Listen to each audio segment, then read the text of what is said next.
يلا يلا يا خي يلا يا حبيبي خلاص.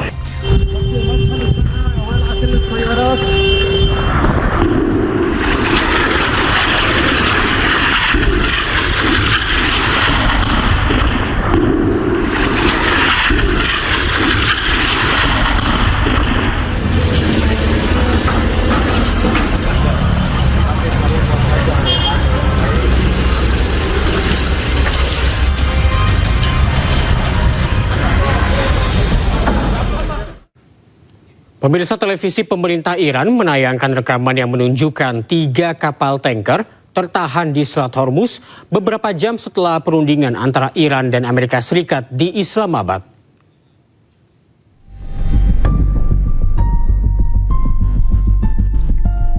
Menurut laporan kantor berita Iran, kapal tanker super berbendera Liberia Serifos bersama dengan kapal tanker super berbendera Cina Cosper Lake dan Heronghai sebelumnya meninggalkan pelabuhan London dengan melewati Pulau Larak di Iran. Masing-masing kapal tanker yang terhenti membawa hingga 2 juta barel minyak mentah. Hal ini terjadi setelah negosiasi antara Amerika Serikat dan Iran berakhir tanpa kesepakatan. Kapal-kapal yang tertahan menegaskan bahwa kondisi Selat Hormuz belum menentu. Iran masih menerapkan protokol ketat untuk setiap kapal yang melintas.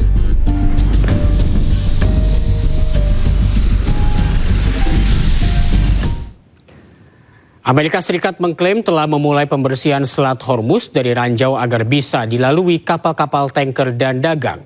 Namun Iran menegaskan tidak ada kapal Amerika Serikat yang melintasi Selat Hormuz, apalagi kapal pembersih ranjau.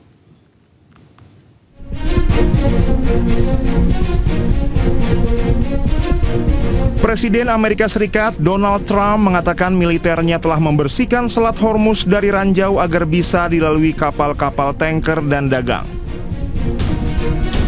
2 kapal perang Angkatan Laut Amerika Serikat telah melintasi Selat Hormuz untuk memulai operasi pembersihan ranjau. Kapal perusak berpeluru kendali yang berpartisipasi dalam operasi ini termasuk USS Frank E. Peterson dan USS Michael Murphy. Pasukan Amerika Serikat tambahan termasuk kendaraan bawah air tanpa awak juga disiapkan untuk pembersihan ranjau di Selat Hormuz. We're going to see what happens. We're in very deep negotiations with Iran. We win regardless. We've defeated them militarily. They've dropped a couple of water mines. You call them water mines in the boat. We've defeated all of their water boats too. Their Navy has gone 158 ships. They have 28 water droppers, mine droppers they call them. All of them are sunk. They probably have a couple of mines in the water. We have mine sweepers out there. We're sweeping the strait. In addition to that, we're negotiating whether we make a deal or not. It makes no difference to me. Sementara Iran menolak klaim Amerika Serikat terkait pembersihan ranjau di Selat Hormuz yang semakin meningkatkan ketegangan di Timur Tengah. Iran menegaskan tidak ada kapal Amerika Serikat yang melintasi Selat Hormuz, apalagi kapal pembersih ranjau. Pemerintah Iran mewajibkan seluruh kapal yang melintasi Selat Hormuz untuk membayar tarif. Dan berikut prosedur melintasi Selat Hormuz.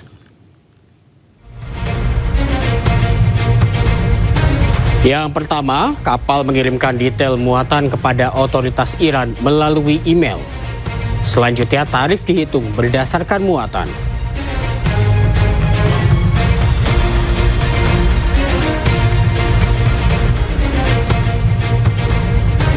Selanjutnya, pembayaran dilakukan menggunakan Bitcoin. Pembayaran dengan Bitcoin adalah bagian dari strategi Iran untuk mempertahankan aktivitas ekonomi di tengah tekanan sanksi internasional dan berada di luar kendali sistem keuangan yang diawasi oleh Amerika Serikat. Terakhir, kapal diizinkan melintas setelah pembayaran diverifikasi.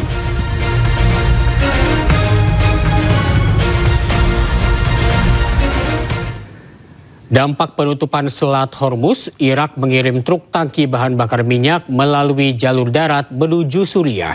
Dari Suriah, selanjutnya BBM akan dikirim menggunakan kapal tanker ke tujuan ekspor di berbagai negara.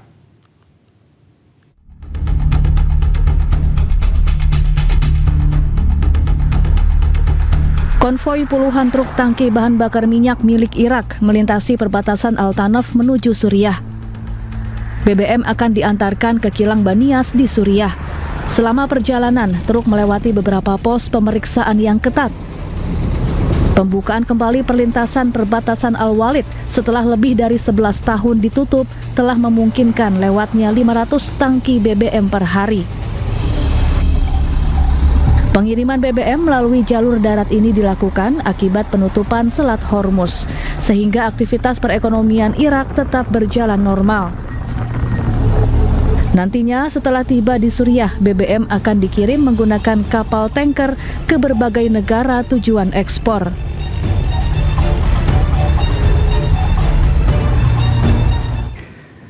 Eskalasi Timur Tengah yang memanas, relawan kemanusiaan Indonesia mengadakan pasar gratis bagi rakyat Palestina di Yordania. Penerima manfaat pasar gratis ini mencapai 1.000 jiwa per harinya.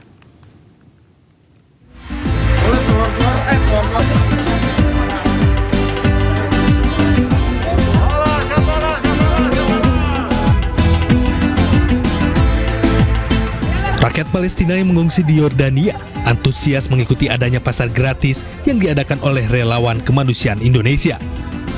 Pasar gratis ini dilaksanakan di 15 kamp Palestina di Yordania. Relawan kemanusiaan Indonesia memberikan kebutuhan pokok seperti beras, tepung gandum, gula, minyak, susu, dan telur.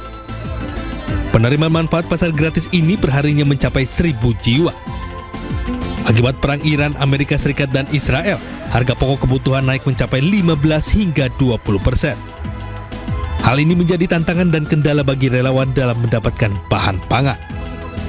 Alhamdulillah hari ini kami kembali mengadakan pasar gratis di bulan Syawal 1443 Hijriah, bulan April 2026, bantuan dari rakyat Indonesia untuk saudara-saudara kita Palestina.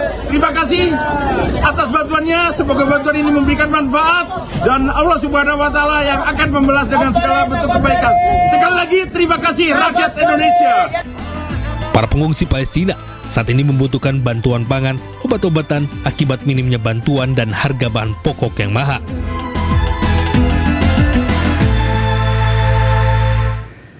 Sementara itu tak hanya berdampak pada krisis energi, dampak perang Amerika Serikat-Iran juga menyebabkan naiknya harga plastik di Indonesia. Bahan baku plastik, nafta, berasal dari Timur Tengah digunakan untuk berbagai industri.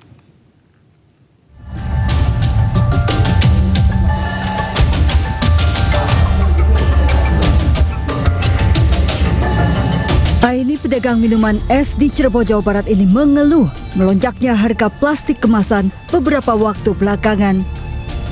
Plastik menjadi kebutuhan utama untuk sedotan serta kemasan minuman es yang dijualnya.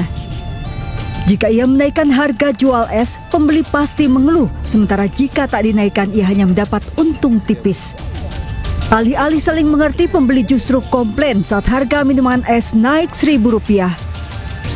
Iya, komplain, mana katanya enggak gua aja. Itu naik semua, sedotan naik, plastik naik. Ya enggak lah, kalau segitu ya enggak apa-apa. Kalau enggak, ya enggak mau aja. Ya udah, terpaksa ibu sih. Ya kalau kita sebagai pembeli kan awalnya beli 5.000, tadi juga beli 5.000, sekarang masih tetap 5.000. Jadi tahunya segitu harganya, Mas. Jadi nggak mau tahu ya harga bahan baku?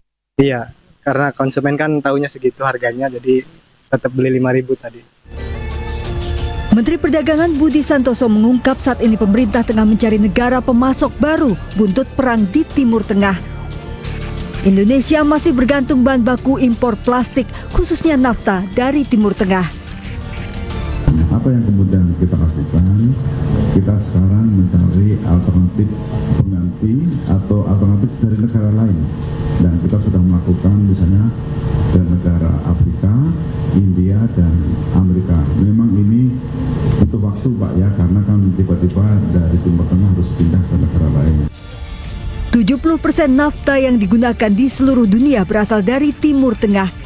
Nafta tidak hanya digunakan untuk bahan baku plastik, namun juga produk rumah tangga, mainan, suku cadang otomotif, sarung tangan karet hingga ban. Tim Liputan iNews melaporkan. Gubernur Jakarta Pramono Anung menyarankan warga Jakarta untuk beralih menggunakan daun pisang mengantisipasi naiknya harga plastik. Naik dan harga plastik ini terus terang kewenangan ketentuannya bukan di pemerintah DKI Jakarta, tetapi tentunya kami harus melakukan inovasi karena sekarang ini kebutuhan plastik ini kan pelan-pelan harus dikurangi, harus ada substitusinya. Kalau kondisinya tetap seperti ini pasti akan menjadi beban. Maka untuk itu ya kita kadang-kadang harus kembali ke cara tradisional, pakai bungkus daun pisang dan sebagainya.